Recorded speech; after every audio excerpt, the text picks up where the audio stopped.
Bonjour, ça va? J'espère que vous allez bien. Voilà quelques trucs que j'ai oubliés hier à propos de l'intervention. Voilà, j'ai fait les rectifications parce que hier il y avait une erreur. Voilà, j'ai ici deux clients, un nouveau client, un client fidèle.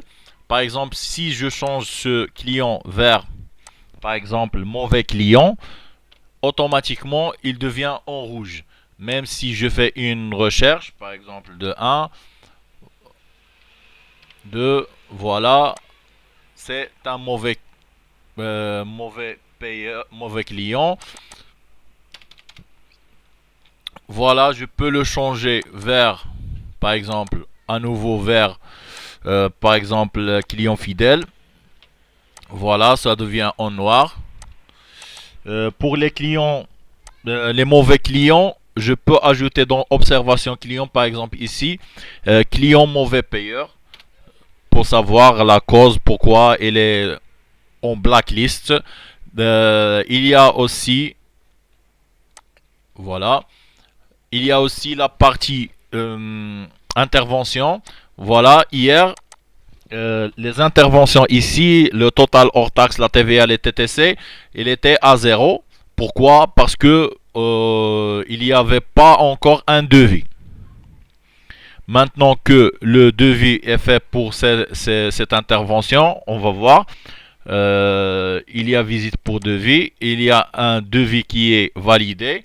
Voilà, on a par exemple 500 euros plus 40 plus 50, ça fait 590 euros.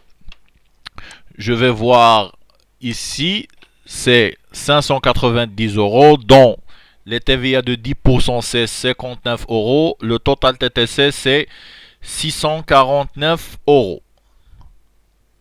On peut ici euh, attribuer un mode de règlement. Voilà.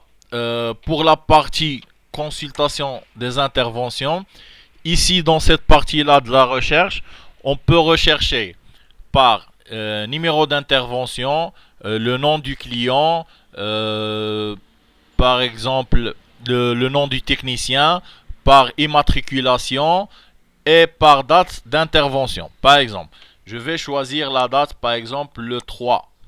3, il n'y a aucune intervention dans cette date-là. Je vais choisir le 10. Voilà, il y a 3 interventions dans la date du 10. Mais je peux filtrer dans, dans ces... par exemple, je vais changer par exemple ici. Bon, on a un seul technicien qui est déclaré. Ok, je vais changer la voiture par exemple. Bon, ça c'est un devis. Parce qu'un devis validé, on ne peut pas le modifier. Je vais choisir une autre voiture, par exemple.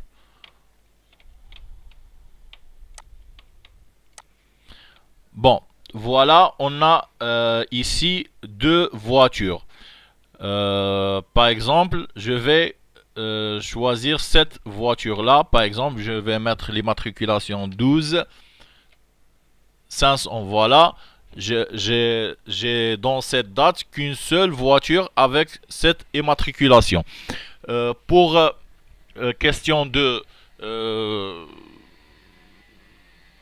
de recherche, on peut chercher tout simplement avec euh, le numéro d'intervention, le nom du client, technicien, immatriculation, sans préciser une date.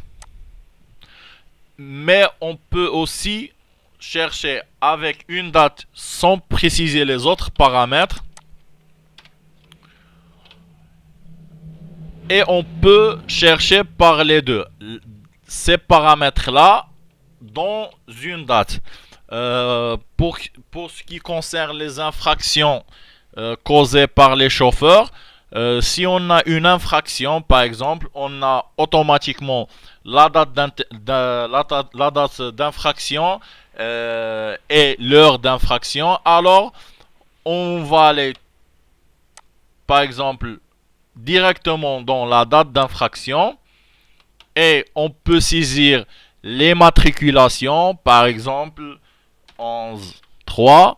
Voilà, j'ai cette voiture qui était utilisée euh, de 10 heures à 20 heures et de 10 heures à 12 heures par le même technicien. Alors, s'il y a une infraction dans cette date entre cet intervalle d'heures, alors automatiquement c'est ce technicien nommé Jab, c'est lui qui va payer l'infraction si c'est sa faute ou bien bon dans ce cas-là c'est la loi interne de la société.